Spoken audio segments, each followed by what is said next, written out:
The Winter of Hollow Souls. When the cold devoured the poor of 1960s Appalachia, this is not just a story about freezing temperatures or economic hardship. This is a chronicle of how isolation, desperation, and forbidden unions created a legacy that would haunt generations in the deepest corners of the Cumberland Mountains.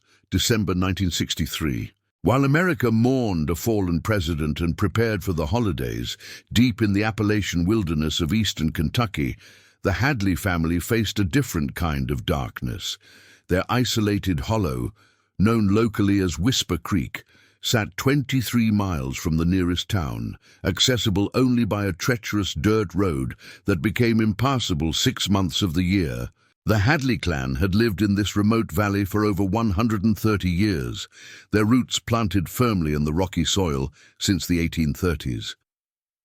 What began as a pioneering family seeking freedom and land had slowly transformed into something far more sinister. Geographic isolation became genetic isolation. The mountains that protected them also imprisoned them. Thomas Hadley, 61 years old in the winter of 1963, was the patriarch of this declining bloodline. His weathered face told stories of hardship, his crooked spine a testament to generations of intermarriage within his family tree. Thomas was not just the family leader, he was also the product of a union between first cousins, his parents being the children of two Hadley brothers, who had married two Hadley sisters back in the 1890s. The family compound consisted of 4 dilapidated wooden structures clustered around a frozen creek. 17 people called this place home, though calling it a home would be generous. The largest cabin housed Thomas, his wife Martha, who was also his second cousin, their 6 children, and 3 grandchildren. The genetic consequences of their family's practices were visible in nearly every face. Sarah Hadley, Thomas and Martha's youngest daughter, was 19 that winter. Unlike her siblings, Sarah had been born with relatively few visible abnormalities, just a slight crossing of her eyes and an unusual gait. But Sarah carried something her family had tried to hide for generations. A mind sharp enough to understand their situation and a heart brave enough to want escape. The winter arrived early that year. By mid-November, snow had already buried the valley under 3 feet of white silence. The Hadleys were accustomed to harsh winters, but this season brought something different, a relentless cold that seemed to seep into bones and souls alike. Temperatures plummeted to negative 15 degrees Fahrenheit, and the wind howled through the hollow like a wounded animal. Food supplies dwindled rapidly. The family's meager corn harvest from the previous fall had been damaged by early frost. Their 3 malnourished pigs had been slaughtered by Thanksgiving, and the meat was nearly gone. The nearest government assistance office was in Harlan, a town that might as well have been on another planet, given the impassable roads and the family's deep distrust of outsiders. But hunger was not the Hadleys' only problem. In fact, it was barely the beginning. Thomas had made a decision that December, a decision rooted in generations of twisted tradition. His grandson, 15-year-old Daniel, would be paired with Daniel's own aunt, 23-year-old Rebecca, Thomas's daughter from his first marriage. This was not unprecedented in Hadley history. The family tree was less a tree and more a tangled vine, looping back on itself in ways that violated both law and nature. Rebecca sat by the failing fire in the main cabin, her hands trembling not from cold, but from knowledge of what was expected of her. Her body bore the marks of previous family unions, 3 children who had not survived past infancy, each one afflicted with conditions the family whispered about but never named. Her face, prematurely aged at 23, showed the characteristic features common among the Hadleys: widely spaced eyes, a prominent forehead, and teeth that grew in chaotic patterns. Daniel, despite being only 15, already stood over 6 feet tall, though his posture was hunched, his shoulders uneven. He had been born with a cleft palate that had never been properly treated, leaving his speech difficult to understand. His hands shook constantly, a neurological condition that ran through the Hadley bloodline like a dark river. Sarah watched this unfolding tragedy with growing horror. She had educated herself through old newspapers and magazines that occasionally made their way to the hollow, left behind by the rare coal company surveyor or traveling preacher. She understood what her family refused to acknowledge. They were destroying themselves, one generation at a time. The outside world knew almost nothing of the Hadleys. A social worker named Margaret Chen had attempted to visit the hollow in 1961, but Thomas had met her at the property line with a rifle and explicit threats. The county sheriff, overwhelmed with his own problems and happy to ignore the mountain families who wanted to be left alone, had never followed up on Margaret's concerns. As Christmas approached, the temperature dropped further. The creek froze solid, the wind tore boards from the cabin walls, and inside the largest structure, Thomas Hadley gathered his family around the dying fire to announce the union that would take place on Christmas Eve. Confira se já é inscrito neste canal, porque aqui você descobrirá histórias reais que a sociedade tentou enterrar, segredos que te farão questionar tudo o que você pensava saber sobre família e sobrevivência. The Hadley family's genetic deterioration did not happen overnight. It was the result of deliberate choices made across 4 generations, choices born from a toxic mixture of isolation, religious extremism, and a twisted interpretation of family loyalty. The pattern had begun with the family's founder, Jeremiah Hadley, who arrived in Kentucky in 1831 with his wife and 3 sons. Jeremiah was a religious fundamentalist who believed that mixing blood with outsiders would dilute the family's spiritual purity. When his sons came of age, Jeremiah forbade them from seeking wives in neighboring settlements. Instead, the sons married their own cousins, daughters of Jeremiah's brother who had settled in an adjacent hollow. By the 1880s, this practice had become family doctrine. The Hadleys married only other Hadleys. When the family expanded, it did so through increasingly close unions. Brothers married sisters from other Hadley branches. First cousins were the most distant relation considered acceptable. By the 1920s, uncle-niece pairings had become common. The genetic consequences manifested slowly at first. A child born with an extra finger here, unusual facial features there. But by the 1940s, the effects had become undeniable and devastating. Thomas's own childhood had been marked by watching siblings die. Of the 12 children his mother had borne, only 4 survived past age 10. The others succumbed to conditions that modern medicine would recognize as the direct result of inbreeding. Severe intellectual disabilities, catastrophic organ failures, skeletal abnormalities incompatible with life. The survivors carried their own burdens. Thomas's older brother Joseph lived in the smallest cabin, a man of 45, with the mental capacity of a 6-year-old. Joseph spent his days rocking back and forth, speaking in fragments about people only he could see. His existence was simultaneously tragic and a warning that the family refused to heed. Martha, Thomas's wife and second cousin, had her own painful history. She had given birth to 9 children. 3 were stillborn, their tiny bodies buried in unmarked graves behind the compound. 2 others died before their first birthday. The 6 who survived all bore markers of their heritage. The oldest, Samuel, was 34 and had never left the hollow.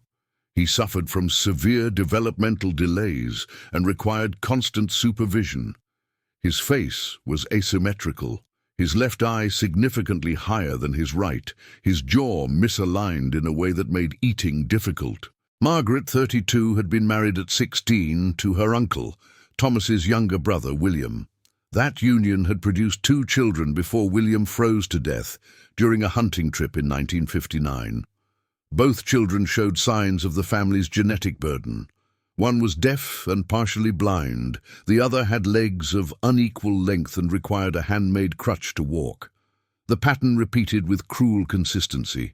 Each generation bore the weight of the previous generation's choices. The family tree had become a prison, and every child born within its twisted branches was sentenced from conception. But the Hadleys were not unique in Appalachia's most remote regions. Throughout the Cumberland Mountains and beyond, scattered families practiced similar isolation. The Whitaker family, the Fugate family known for their blue skin caused by methemoglobinemia exacerbated by inbreeding, the Colt family in Australia, though across an ocean, the pattern was universal. Isolation plus insular breeding equaled genetic catastrophe. What made the Hadleys particularly tragic was their awareness. Unlike some isolated families who genuinely did not understand the connection between their marriages and their children's suffering, Thomas knew. He had seen the pattern, he had buried the evidence, and yet he continued to enforce the family's twisted traditions. That December evening, as wind rattled the cabin walls and snow piled higher against the doors, Thomas explained his reasoning to anyone who would listen. Outsiders could not be trusted. The family's purity must be maintained. God would provide for those who kept the bloodline clean. His words were the same justifications his father had used and his grandfather before him. Sarah listened from the corner, her stomach churning with rage and helplessness. She had tried to speak against the planned union between Daniel and Rebecca. Her reward had been a backhand across the face that left her cheeks swollen for 3 days. In the Hadley compound, questioning tradition was equivalent to blasphemy. Rebecca sat near the fire, her hands resting on her hollow belly. She knew what was coming. She had been through this before with her previous marriages within the family. The fear in her eyes was not about the ceremony itself, but about what would inevitably follow. Another pregnancy, another child born with conditions that would make life unbearable, another tiny grave in the frozen ground. Daniel, for his part, seemed almost disconnected from the situation. His neurological condition left him in a constant state of confusion. He understood he was expected to participate in some important family event, but the full implications seemed beyond his grasp. Perhaps that was a mercy. The scientific reality of what happens when close relatives reproduce is well documented. Humans carry an average of 1 to 2 lethal recessive genes. When unrelated people have children, these genes rarely match up. But when relatives breed, the likelihood of both parents carrying the same harmful recessive genes increases dramatically. The closer the relation, the worse the outcome. First cousin marriages increase the risk of birth defects and genetic disorders by approximately 3 to 4% above the baseline. Uncle-niece unions double that risk. Parent-child relations, which had occurred at least twice in confirmed Hadley history, according to county records from the 1920s, create almost certain catastrophe. The Hadleys displayed a constellation of conditions consistent with severe inbreeding. Intellectual disabilities, skeletal abnormalities, vision and hearing problems, reduced fertility, higher infant mortality, and decreased overall life expectancy. The average Hadley lived to just 52 years old, compared to the national average of 70 in 1963. As Christmas Eve approached, the temperature in Whisper Creek dropped to -20 degrees Fahrenheit. The family's fuel supplies were nearly exhausted, the food was almost gone, and the ceremony that would perpetuate another generation of suffering was being prepared with grim determination. Christmas Eve 1963 dawned with a sky the color of old bruises. The temperature had stabilized at -18 degrees, cold enough that breath froze instantly, creating ice crystals that hung in the air like suspended glass. Inside the main cabin, preparations for the evening ceremony consumed everyone's attention.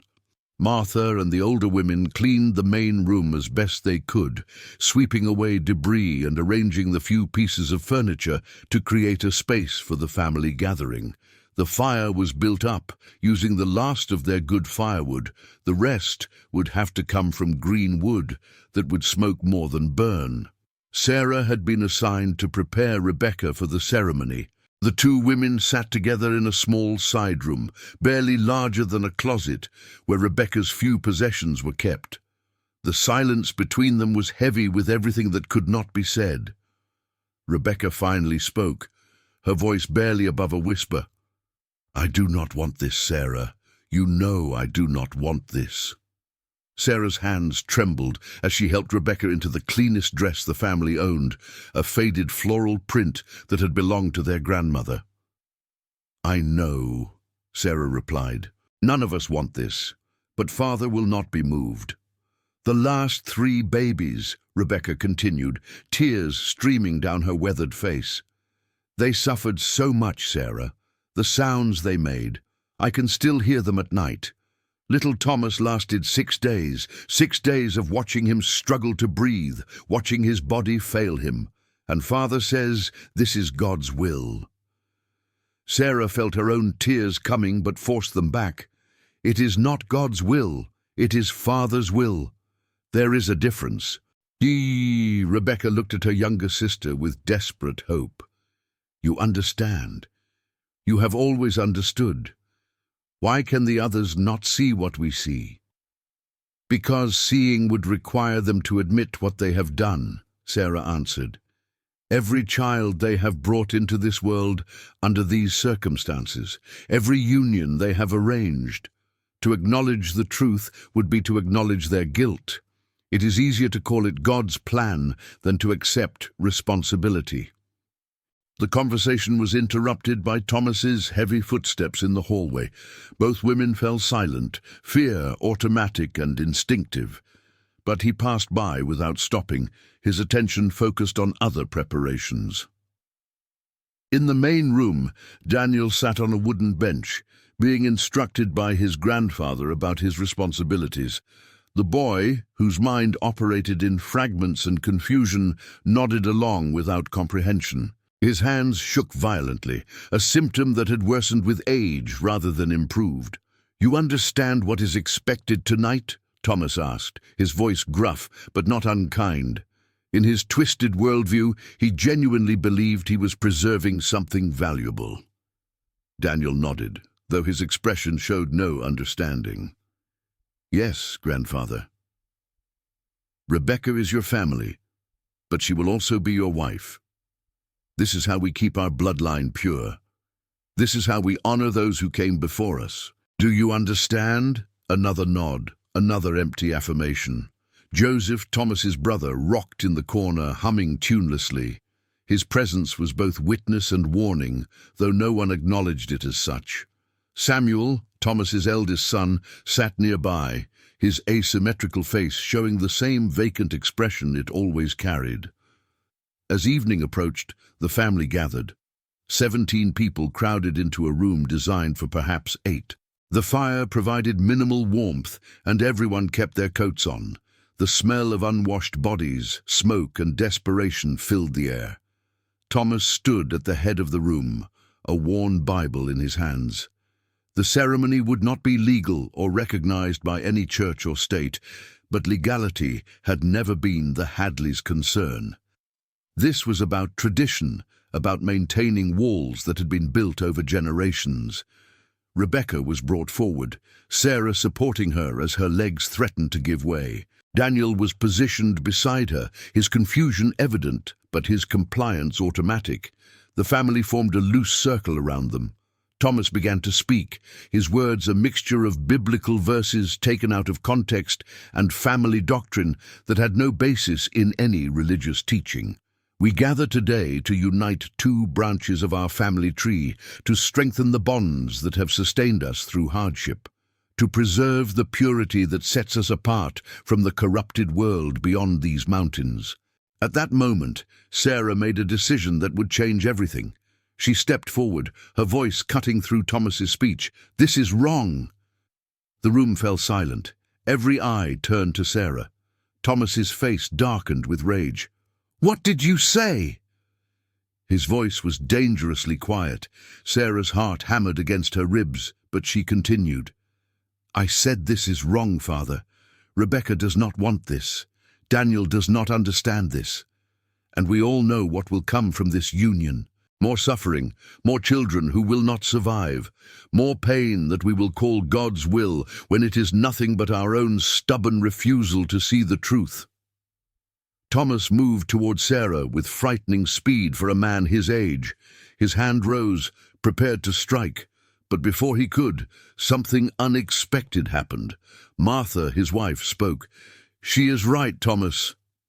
Everyone turned to Martha, shock registering on every face. Martha had never in over 30 years of marriage contradicted her husband publicly. "What?" Thomas's hand lowered slightly, confusion replacing rage. Martha stepped forward, her voice shaking but determined. "Sarah is right. I have buried too many babies, Thomas. I have watched too many children suffer. I have seen what our ways bring, and I cannot watch it happen again, not to Rebecca, not to any child she might bear." The room erupted in chaos. Some family members supported Thomas, shouting down the women. Others, perhaps emboldened by Martha's courage, began to voice their own doubts. Years of suppressed grief and guilt poured out in angry, tearful confrontations. At this moment, I ask you, if you were in Sarah's position, knowing the truth but risking everything to speak it, would you have the courage to say, "This ends with me"? Leave that phrase in the comments if this story has touched something deep inside you. The ceremony did not happen that night. The family splintered into factions, some retreating to other cabins, others maintaining an angry vigil in the main room.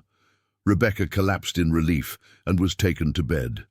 Daniel, confused by the commotion, was led away by his mother, and outside the temperature continued to drop. The winter of hollow souls was far from over. In fact, the coldest nights were still to come. The week following the interrupted ceremony brought a cold so severe that it seemed to target Whisper Creek specifically. Temperatures reached -25 degrees Fahrenheit. The wind cut through the poorly constructed cabins like knives, and the food, already critically low, ran out entirely. The family's division deepened. Thomas refused to speak to Martha, Sarah, or anyone who had supported them. He moved into one of the smaller cabins with his most loyal followers, including Samuel and 2 other sons, who still believed in the old ways. The main cabin housed Martha, Sarah, Rebecca, and several others who had begun to question generations of tradition.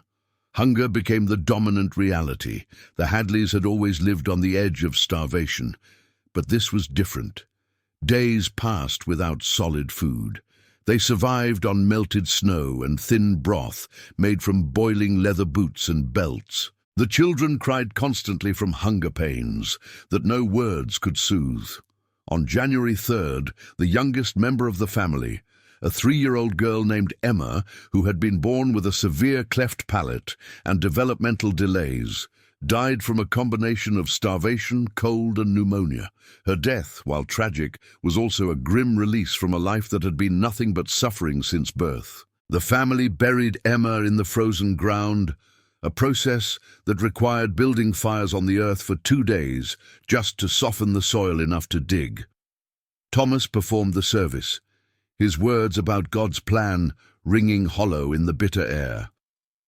Even his most devoted followers could see the cruel irony. Their way of life was literally consuming their children. But Emma's death was not the breaking point. That came 3 days later, when a coal company survey team, lost in the mountains during a reconnaissance mission, stumbled upon Whisper Creek.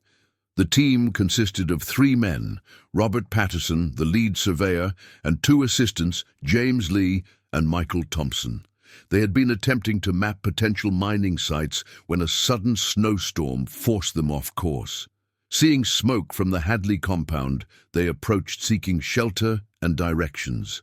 What they found horrified them. Robert Patterson, a veteran of World War II who thought he had seen the worst humanity could offer, later described the scene in his official report. The living conditions were worse than any battlefield I had witnessed. The people, clearly suffering from malnutrition and disease, showed physical abnormalities consistent with severe genetic issues. Several individuals appeared to have significant developmental disabilities. The children were in particularly dire condition, their bodies showing signs of long-term neglect and malnutrition. The cold inside the structures was barely different from outside. These people were dying, and they either did not know how to seek help or were deliberately avoiding it. Thomas initially tried to turn the men away at gunpoint, but Robert's calm authority and genuine offer of help eventually convinced Martha to intervene. She invited the surveyors into the main cabin, where they were able to see the full extent of the Hadley situation. Sarah seized the opportunity. While Thomas was distracted arguing with the surveyors, she pulled Robert aside and told him everything. The generations of intermarriage, the genetic consequences, the planned union between Daniel and Rebecca, the children who had died, the family's refusal to change despite mounting evidence of catastrophic harm. Robert listened with growing horror and determination. "We will get you help," he promised Sarah. "All of you. But you need to be willing to leave this place, at least temporarily. We can arrange transport to Harlan, to medical facilities, to social services." Sarah's response was immediate. "I will go. Rebecca will go. Some others might. But my father and his followers will resist.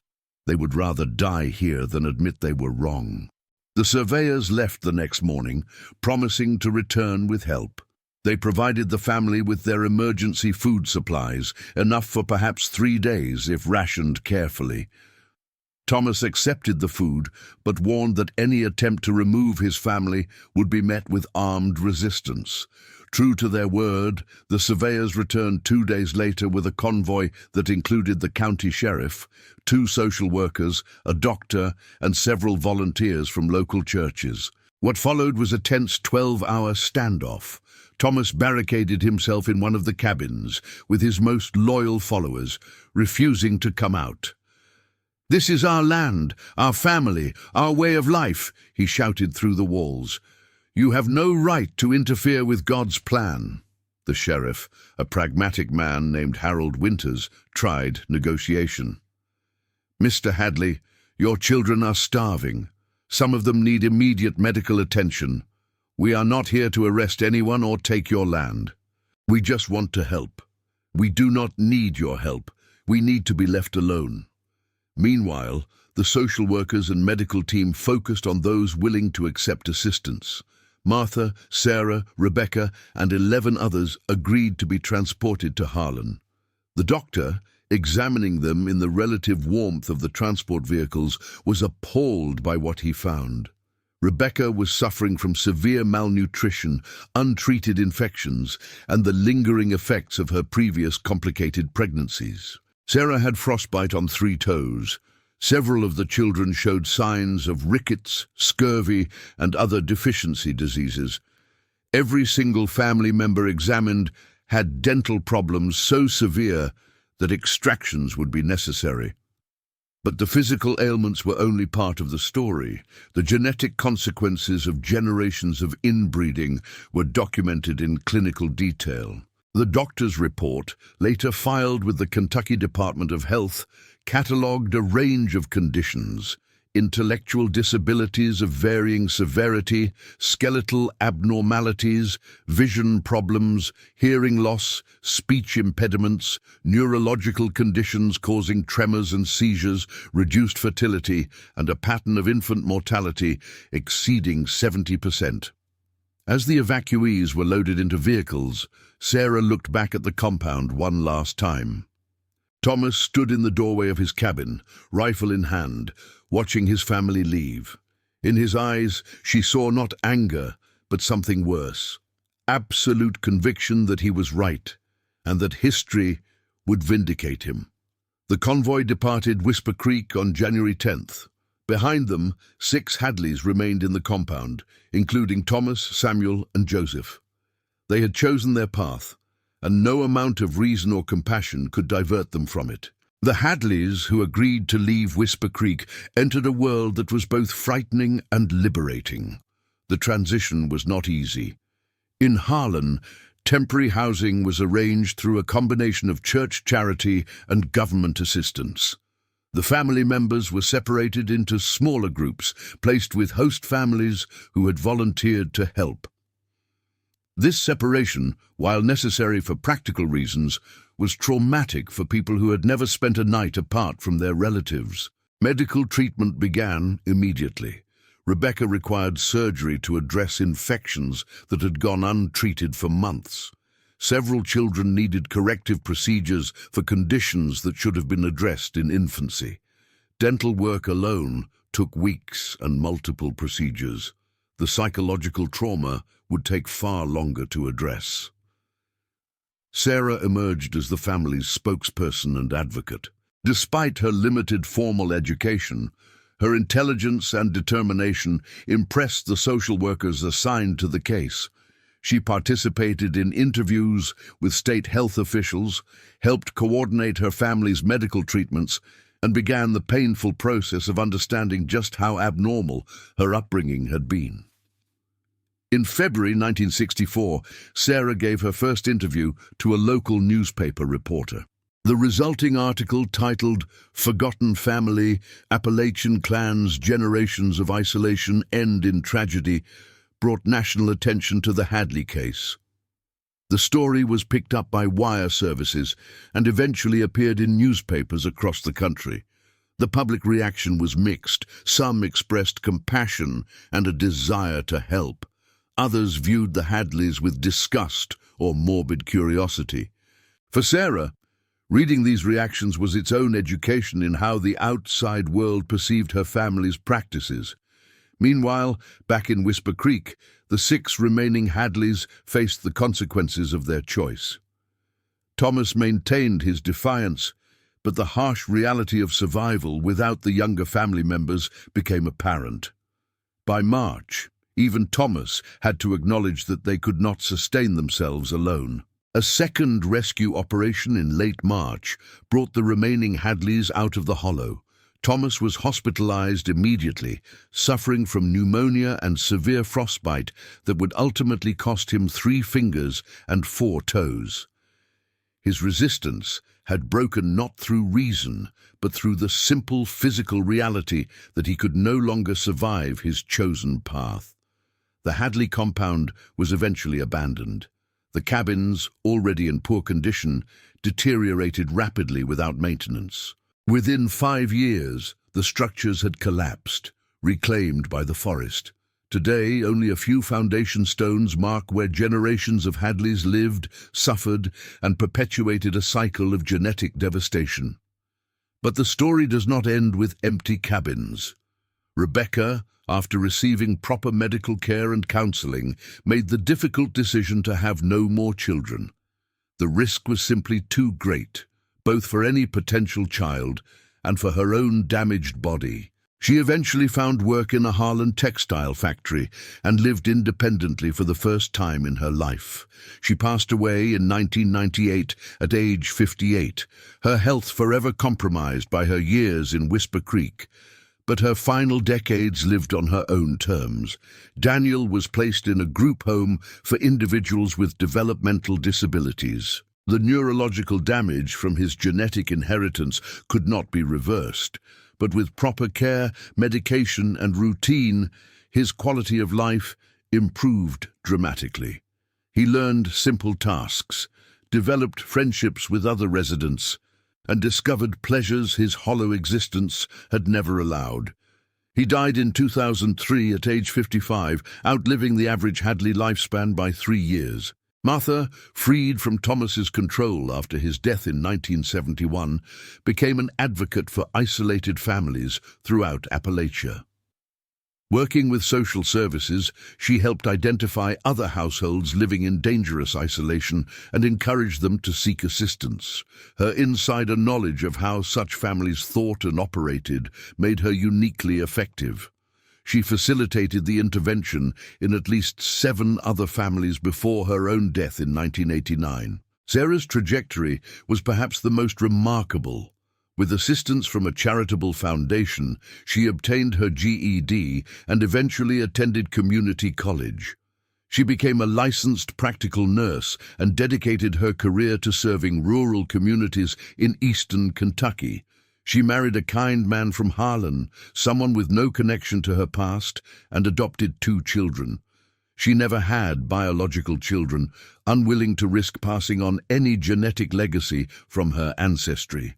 Sarah died in 2019 at age 75, surrounded by her adopted children and grandchildren. Her obituary made no mention of Whisper Creek or the Hadley compound. To her community, she was simply Sarah Morrison, beloved nurse, devoted mother, and tireless advocate for the vulnerable. The past she had escaped was buried with her. Thomas Hadley died in 1971, bitter and unrepentant to the end.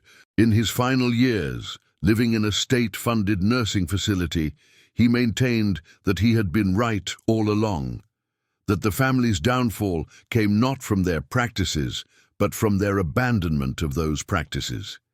He died believing he had been persecuted for his faith rather than held accountable for his actions. The scientific legacy of the Hadley case contributed to important research on the effects of consanguinity. Medical researchers, with the family's permission, documented the genetic conditions present across 4 generations. The data helped establish clearer understanding of how repeated inbreeding affects human populations and contributed to genetic counseling practices still used today. The social legacy is more complex. The Hadley case prompted Kentucky to strengthen its child welfare investigation procedures and increase outreach to isolated rural communities. Social workers received better training on identifying and assisting families living in dangerous isolation. Laws regarding marriage between close relatives were clarified and strengthened, though enforcement in remote areas remained challenging. But perhaps the most important legacy is the human one. The Hadleys who escaped Whisper Creek demonstrated that even the most deeply ingrained patterns can be broken, that awareness can overcome tradition, that change is possible even when it seems impossible. The winter of 1963-1964 in Whisper Creek was indeed a winter of hollow souls, a season when the cold devoured not just warmth but hope, not just bodies but futures. But it was also the winter when that cycle finally, painfully, began to break. Today, the Hadley descendants who survived live normal lives scattered across America. Most have changed their names. Most never speak of their origins. The genetic legacy persists in some, minor health issues and unusual features that hint at their ancestry, but the social and cultural legacy has been deliberately erased. The hollow where the Hadley compound once stood is now part of the Daniel Boone National Forest. Hikers occasionally pass through, unaware that the moss-covered foundation stones beneath their feet once supported a family's tragic attempt to wall themselves off from the world. The story of the Hadleys is a reminder that isolation, whether geographic, social or genetic, comes with devastating costs. It is a testament to the courage required to break destructive patterns. And it is a warning about what happens when tradition becomes more important than the well-being of the people it claims to protect. The cold that winter devoured much. But it did not devour everything. Some souls escaped, some lives were saved, some futures were reclaimed. And in the end, that is what matters. If you watched until here, it is because you connected with this true story of survival and courage. Leave a comment saying, "I watched until here," so I can meet you and know who truly appreciates the stories on this channel. If this story impacted you, hit that like button and share it with someone who needs to understand that even the darkest legacies can be overcome. And remember, behind every historical tragedy are human beings who deserve to be remembered not just for their suffering, but for their strength in choosing a different path. Subscribe to this channel to discover more hidden stories that reveal the resilience of the human spirit even in the face of impossible circumstances.